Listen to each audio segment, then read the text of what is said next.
when I was on the road doing shows, getting ends, she was in my Benz getting sniffy with her friends. And even when she crashed me with, I didn't flip. My man Nick said smoothly, started to slip. Time went on, I started noticing weight loss. Then I had to ask her if she riding the white horse. First she said no. Then she said, yo, Smooth, I'm sorry, but I keep having visions of snow. I need blow. And I said, whoa, little hottie, I'm not DeLorean, Gabito, or Gotti. I don't chill coke. And furthermore, you're making me broke. I'll put you in a rehab and I won't tell your folks. What do you know? In 18 months she came home and I let her back in. And now she's sniffing again. Sometimes I rhyme slow, sometimes I rhyme quick. I just freestyled that.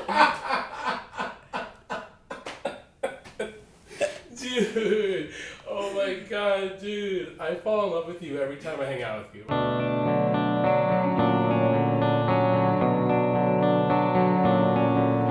Can you just help me say Kevin and Fiona are having a conversation? So say it! You do it! Kevin and Fiona having a conversation. What were we talking to? Could you just say this is Kevin and Fiona having a conversation? Okay, and then? No, right there. Kevin and Fiona having a conversation. I'm trying to do something. I'm trying to do something? I'm trying to do something. Can you help me? This is Kevin and Fiona having a conversation.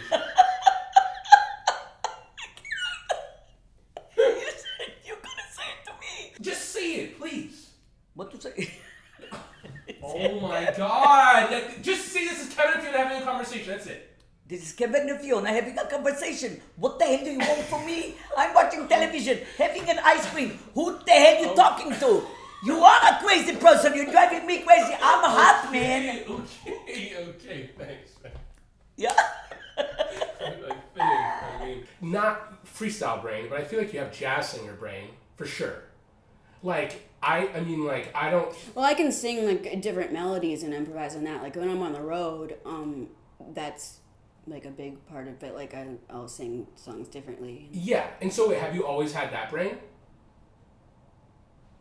I don't know, because I wasn't like trying to use that brain. It's only happened, I only know that I can do it because it happened when I was on the road. Like it didn't happen in the studio. I didn't do it by myself. I never sang to the radio, I was never like that. Like my sister knows all the songs to all the, I know the words to that song, but that's just, I don't know what that is, but, and I know the words to some songs that like I like, Yeah.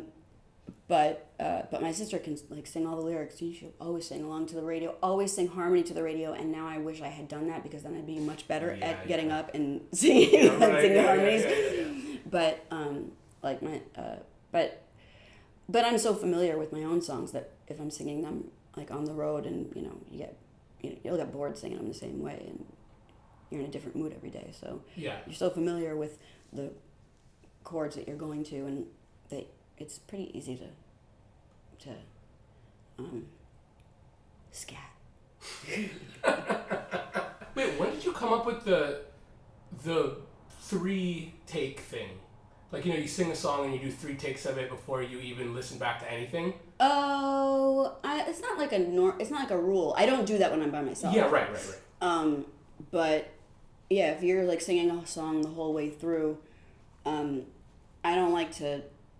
You sing it, if you just go like sing it, if you just make it a thing so that like nobody says anything to you in between the takes, you just go, okay, again, you do 3, and then like one of them is going to have felt much better. And if there had been an interruption in between there where somebody was like, oh, that was great, you want to come in and hear, then you're thinking about it too much, and then you're judging the exact things that you're doing, and you're trying to remember. And I don't like to be that like precise about things, and I don't like to listen back more than I have to, so it's just easier to do 3 and then listen back. And so does that mean like when you've recorded some things, just been like, I just know take 2 felt the best, and like did you even like bypass listening back, just like, oh, the feeling? No, I was still listening. Yeah, okay. But you could feel. But in the past, I've never chosen the vocals that I've done. I've never ever. Get the fuck out. No, I've never had. This is like, I've never been so like I've always been involved, but it was always like I had my ideas before everything started, so that I could be like, I like that, I don't like that, I like that, I don't like that, and all the time I just like I like to let people just improvise within the frame. Of course. But But the people who you're working with, you're letting them do their thing. Yeah, otherwise why are you hiring them, you know? I mean, So, except for the times when I'm like, I have a specific idea Sure, and I can't pull it off by myself, then it's like, hired hand. Yes, please. yeah.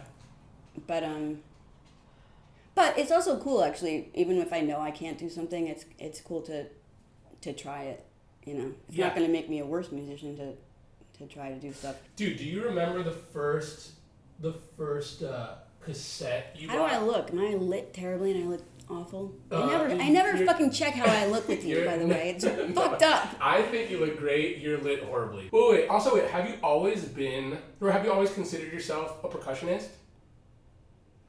Well, technically I am because piano. Sure. Yes. But I also don't think that people who play piano approach it necessarily. I'll tell you this. I'm not a plucker. Okay. I'm not a strummer. I'm not a blower. I'm a hitter. When you write music on the piano, do you hit like you're performing? Or is it just when you're singing these songs live, you're just like, I'm going to let it out?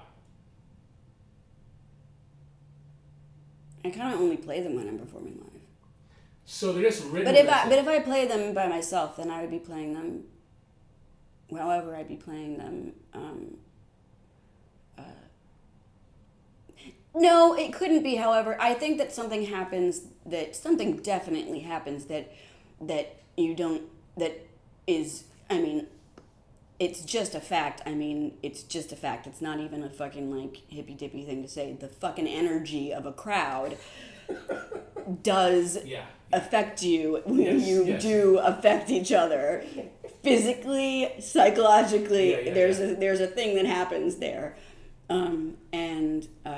and that really definitely makes you more passionate and makes you because it's like it's like being high in a way, so that everything's heightened. Yeah. Remember the first time you really went there? Like really like.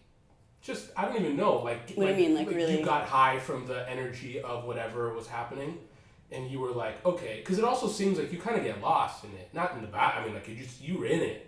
Like, I don't feel like there's a disconnect between whatever the fuck's in the room and then you expressing how you feel. I mean,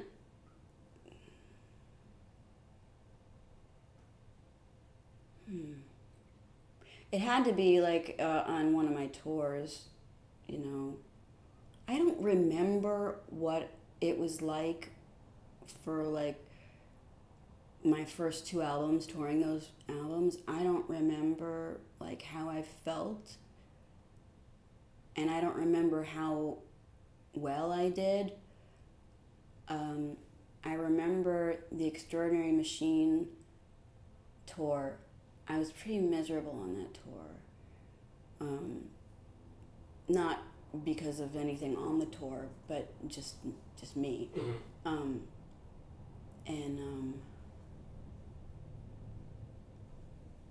But I remember that I felt like my voice was really strong, and it was actually like the time that I was on the stage, I wasn't sad, and I wasn't that sad.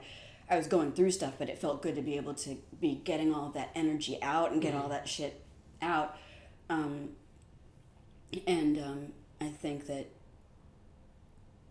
I did feel something about the crowd. If they're very loving, something does make you feel very free and confident. Like when you felt like within that your voice was strong, was it because you just felt like your voice was strong, or was it like reactions of people or the energy of some things, or was it just kind of like you were singing, you're just like, I could feel it. Well, I think a lot of it was just because after like maybe a week of singing on the road, after you'd been like rehearsing and stuff. Actually, it would happen like first day of rehearsal, I'd go in, and by the end of singing through the set list or whatever, I'd be like, I can't sing. I'm not. I can. Whoa! Oh, ow! Yeah. But then like, it seems like it just kind of like builds up scar tissue and like gets kind of stronger, and it just like would feel stronger and stronger and stronger and stronger and stronger and stronger and stronger. And so by 2 weeks in, I just kind of felt like, oh, this is my muscle. Like somebody who can do a pull up easily, who's just like, oh yeah, I'll just grab onto that and go like that. You know, it's just that easy. Just. You're such a fucking asshole because you laugh and it makes me do stupid things to make you laugh, and the fucking camera's on me. Do you remember the first music you bought on your own that was yours? Mm-hmm. What was that? I believe it was Cyndi Lauper. Whatever album Money Changes Everything was on. That was your first record? Well, that was the first like album that I bought like as a, you know, like I went to a record like a thing and bought. I had like maybe some instrumental things that I would get because I would be like really into like.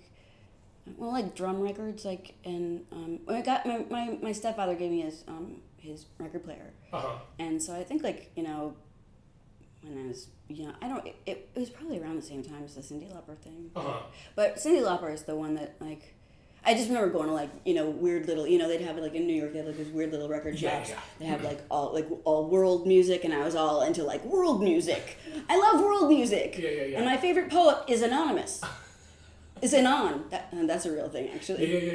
Yeah. Did I tell you that? No. I mean, I went to the library when I was a kid, and I read all these poems of this book, and you know, sometimes it says Anon, because they don't know who wrote the poem. Yeah. And I came home, and I remember telling my mom that my favorite poet was Anon. I guess I just liked all the ones that were... I said, I read poetry today. My favorite poet is Anon. Wait a second. Yo, you were tripping on drum records early in your life? Yeah,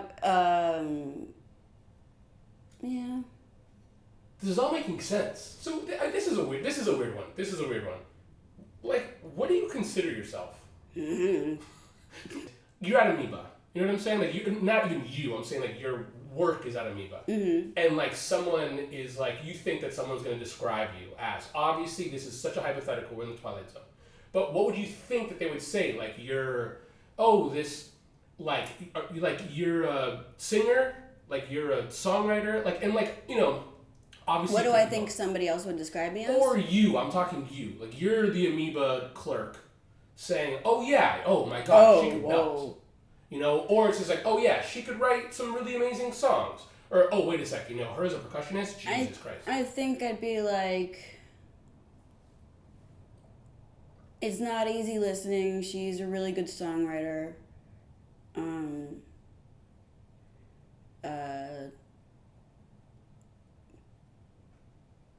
It's worth a try, check it out, man. Give me a free t-shirt. I don't know. So it's not easy listening, and you're a songwriter. A really good one.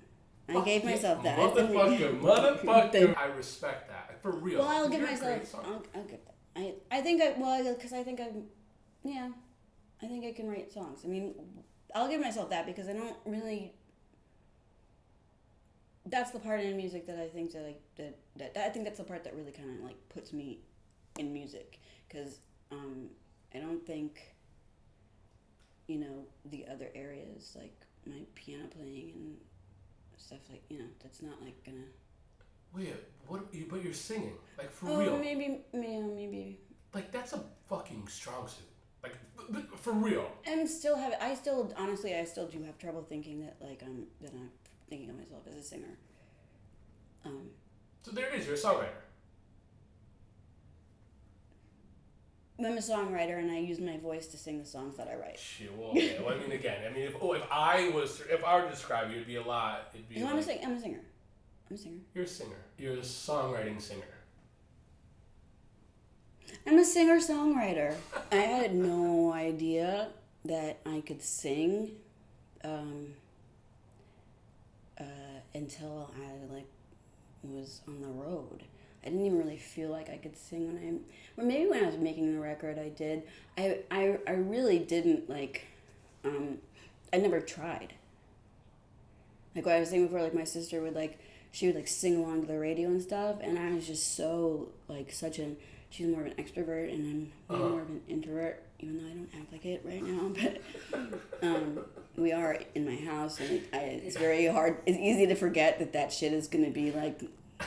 You're gonna post that shit, and it's gonna Well, be. it's also me. There's nothing that you're. I mean, it's like, dude. I'm fine with it. It's. They can't hurt me anymore. They've done it all. Dude, you want to play me some music? You want to turn this off? This is great. Yeah. This is so much fun. I fucking love you, man. I love you.